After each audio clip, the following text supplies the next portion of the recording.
عسلامة، مرحبا بكم في مطبخ أم حبوب. اليوم جبت لكم وصفة حلو تقليدي بنزرتي اللي هو البغاجة البنزرتية أو خبزة العبيدية أو خبزة القطانية ويقولوا لها زادا خبزة المستورة. حلو تقليدي بنين برشا وسهل برشا وكالعادة اقتصادي. كالعادة باش نعطيكم الوصفة التقليدية الزمنية الصحيحة. تجيكم البغاجة هذية مبسة بنينة صحية. المكونات متاعها راهو سهلة ومتوفرة في كل دار. حلو يصلح للضيافات للسهريات. سورتو زادا للسحور وسهريات رمضانية. ويجي زادا لمجة هايلة للصغيرات لمجة صحية تقنع وتشبع وبنينة برشا. إن شاء الله يعجبكم الفيديو متاعنا اليوم ونستنى كالعادة رايكم في التعليقات. بالنسبة للمكونات متاعنا لهنا عندي رطل عبيدية مرحية أو قطانية مرحية. نوريكم الشكل متاع العبيدية. تنجموا تاخذوا قطانية كعب وترحيوها. هذايا الشكل متاعها. لهنا كما قلت لكم أخذيت رطل. مع رطل العبيدية نستعمل 100 غرام فرينة. 100 غرام تكفي، ما نكثروش الفرينة.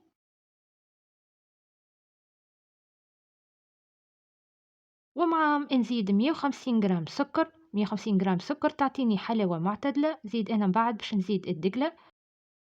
ولهنا مع المكونات هذوما أضفت نص ملعقة صغيرة ملح. تقصت لي اللقطة في المونتاج.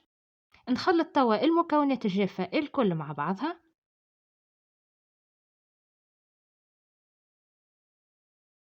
لهنا زاد راني حطيت الفرن متاعي يسخن على 200 درجة يشعل من فوق ومن اللوطة.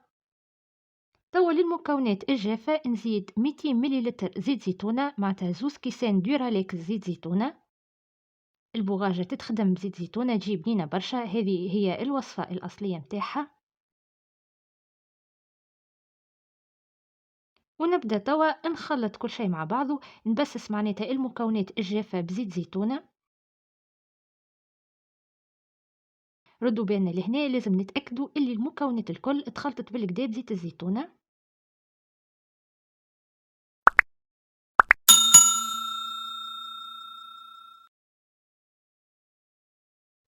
بالنسبة للمكونات والمقادير تلقاوهم كالعادة مكتوبين بالتفصيل في صندوق الوصف. لهنا كما تشوفوا المكونات متاعي الكل تبست بالكدا بالزيت. شوفوا تبارك الله اللون متاع العبيدية قداش مزيان. ونزيد توا معاهم 250 جرام دقلة. على رطل عبيدية يكفي 250 جرام دقلة. تجيكم معبية بالكدا بالدقلة. ونخلط كل شيء مع بعضه كالعادة. ديجا وانا نخلط ريحة الدقلة مع ريحة الزيت زيتونة تبارك الله حاجة تشهي بالكدا. نحاول كل مرة نعطيكم حلو تقليدي بنزرتي. تلقاو زادا في القناة وصفة التالش زادا هو حلو يتعمل بالدقلة. نخلي لكم الرابط متاعه في صندوق الوصف. لهنا بعد ما خلطت كل شيء نزيد توا ملعقة أكل عطرشية. لهنا العطرشية اختيارية تنجموا تزيدوها تنجموا لا. أنا ساعات نضيفها وساعات لا. وباش نزيد ما بين 150 مليلتر و 200 مليلتر ماء. نبداو من الأول نزيدو 150 مليلتر. إذا الخليط مازال ناقص ماء نكملو 50 مليلتر أخرى. لهنا نبدأ نخلط كل شيء مع بعضه بالكدا باش نتأكد من القوام متاع الخليط. راهو الخليط متاع البغاجة لازم ما يكونش يابس باش ما تجينيش تغصص وشيحة. وما يكونش سايل برشا باش ما تجيش تتفتفت.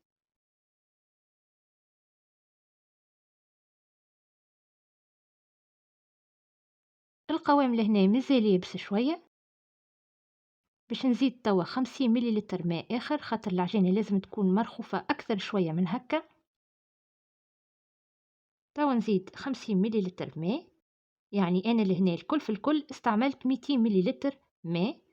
ونخلط بالكدا الخليط متاعي.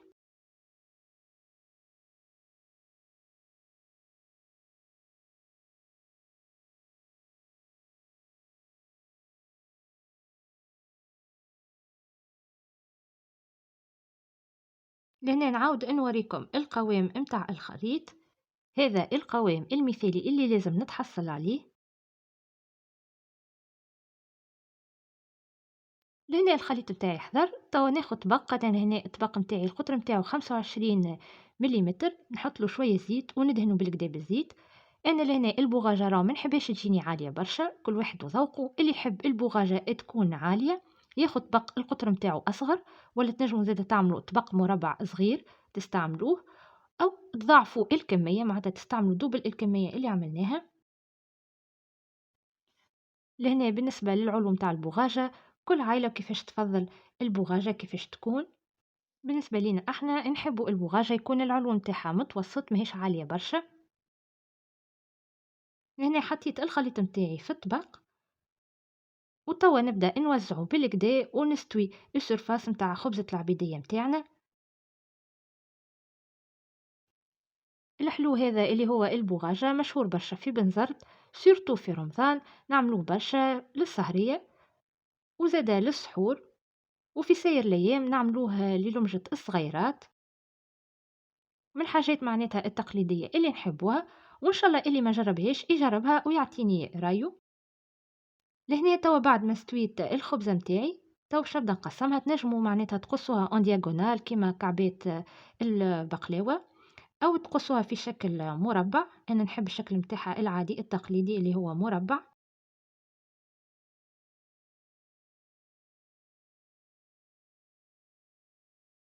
ديما نمسحوا السكينة خاطر الخليط يتلصق باش تجينا القصة مستوية مش مفرفشة.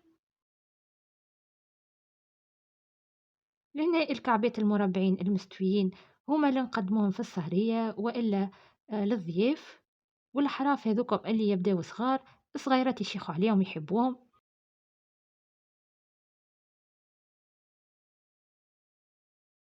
نواصل نقص بقية البغاجة كما قاعدين تشوفوا.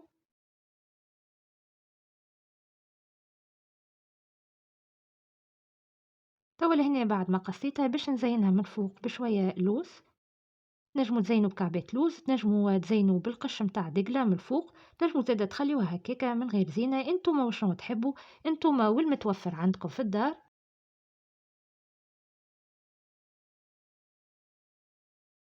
وهذه توا البغاجة متاعي توا باش ندخلها للفور.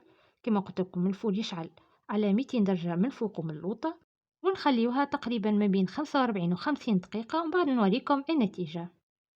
هذه البغاجة متاعنا بعد ما طابت يولي اللون متاعها هكا مستحمر من فوق، وتلقى القشرة من فوق يابسة شوية، ومن داخل القلب متاعها طري وهشوش. نخليوها تبرد كومبليتمون قبل ما نقصوها، ما نقصوهاش وهي سخونة. كان نقصوها وهي سخونة تتفتفت وما تجينيش الكعبة مستوية.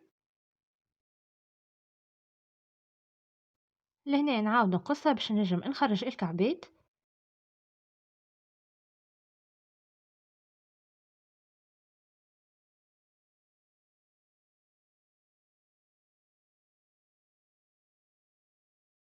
وهذه البغاجة متاعنا. لهنا باش نوريكم كعبة قداش العلو متاعها اللي نفضلو انا. الكمية هذيك تعملوها في طبق 25 سنتيمتر تعطيكم العلو هذا علو باهي ممتاز. الريحة متاع الدقلة وزيت زيتونة تبارك الله، ريحة فاوحة على الاخر. ولهنا باش نوريكم الكعبة من داخل كيفاش لونها مبسة تبارك الله، هشوشة تعمل الكيف. بغاجة بنينة على الاخر، ريحة زيت زيتونة راهي هايلة. نحاول نعاود نقرب لكم الشكل متاعها من داخل واللون زاده هكا تلقاها مبسة تبارك الله هشوشة.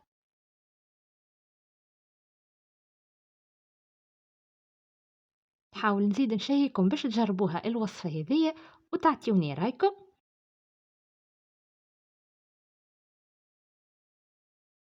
كما قلت لكم الحلو هذايا راهو هايل برشا، وكما شفتوا اقتصادي وصحي، مكوناته الكل هي هايلة وزمنية. أعطيتكم الوصفة بتفاصيلها الكل، الوصفة الزمنية الصحيحة التقليدية، حاجة هايلة تنجموا تفيدوا بها رواحكم وصغيراتكم.